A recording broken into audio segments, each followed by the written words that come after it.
Okay, So, okay, guys. I got a joke for you. A man and a woman, they're lying in bed together naked, and the woman she gets honest. So she leans over to the man and says, "You know, I wish my breasts were bigger." So the man, he doesn't say anything. He tries to be smart about it. But then the woman, she's kind of insistent. So she says, "What do you think I should do to make my breasts grow bigger?" And he's like, "I don't know, honey, but I think you should rub toilet paper all over them." She's like, "Why? What'd that do?" The man says, "I don't know, honey, but it made your ass massive." And then here's the feminine revenge card. The woman could say, "The only thing big on you, honey, is your ego." Okay, guys. Tonight's joke is on the Italian Mafia. There's 23 Mafia families operating in the United States, as we know. Phoenix, Miami, and Vegas are what they term open city. Meaning any Borgata is free to operate there. And Borgata, that's just another word for family. It's another kind of family. Not like Olive Garden, baby. They're not going to treat you like family. You want to get your tips over there, you go back there, they'll probably smack you around or something. So this woman, Mara, she's from Italy. She was schooling me on the Neapolitan Camorra. And she says, "Hey, Malachi, do you know, has there ever been a woman mob boss in the United States, like La Madrina, the counterpart Il Padrino, the Godfather?" I'm like, "No, woman, I don't think so." So she tells me, back in Italy, in Naples, that's south of Rome on the west side of the Italian peninsula, the city where the pizza got invented, they had woman mob bosses since the 50s or 60s. They're very progressive over there. Because one day there's this guy in charge of his million lira industry back then. So he needed somebody he got indicted one day, pinched and thrown in prison by the Carabinieri. So he needed a reliable candidate to fill his list. So he tapped his sister on the shoulder. She filled in the details. He filled in the details for her. So that's going on.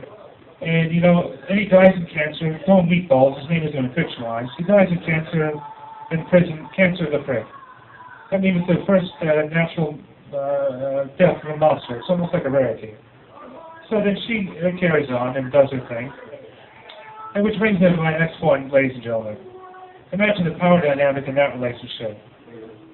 You have a man and the woman.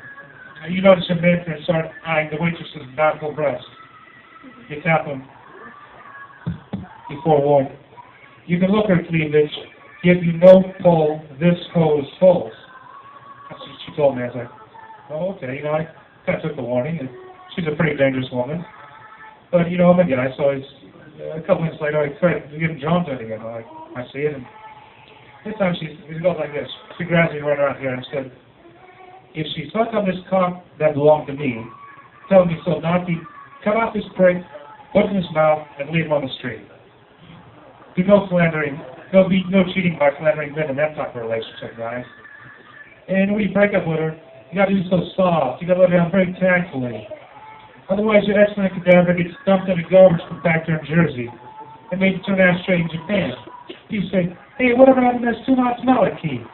You say, "I don't know. He's not working no more. He's MIA, missing in action. He went on a permanent vacation." And it brings me to the power dynamic in that relationship. My friend, if she whacks you, it's going to be two sides to that coin, my friend.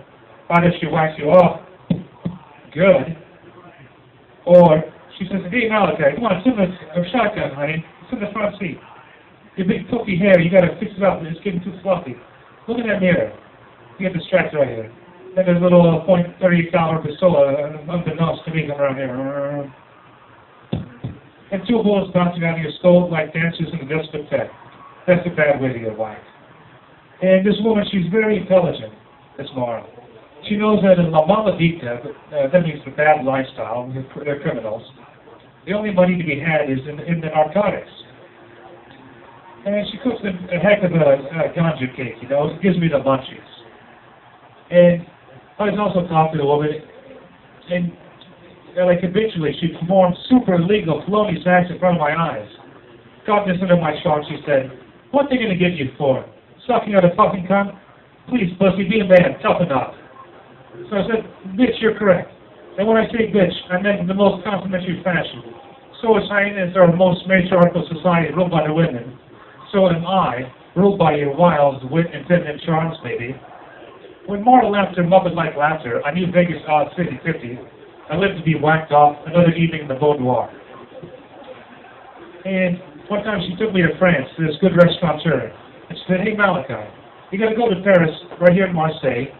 She took me to Marseille and she said, "You have to try their national French cuisine. It's a delicacy there. Hallucinogenic mushrooms, and it's totally legal. Yeah, you got to get it, man. It's good." So I ate some, and like an hour and a half later, I kind of felt it. And then Mara, she has some good cooking, you know. So she sniffare, and she told me, and when she noticed the waitress, she said, "I'll bring her over here." She worked for me. And she sprinkled a little bit of cocaine on the woman's breast, and she sprinkled some on her own breast. And she said, "Malachi, you can sniffare and liner de cocaine off my breast, off my alabaster orbs first. Then you can sniff off this puttanesca dello cassette." And Mara, she cooked some meat spaghetti alla puttanesca.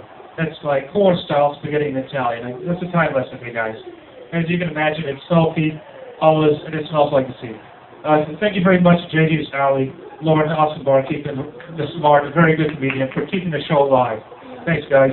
Ciao.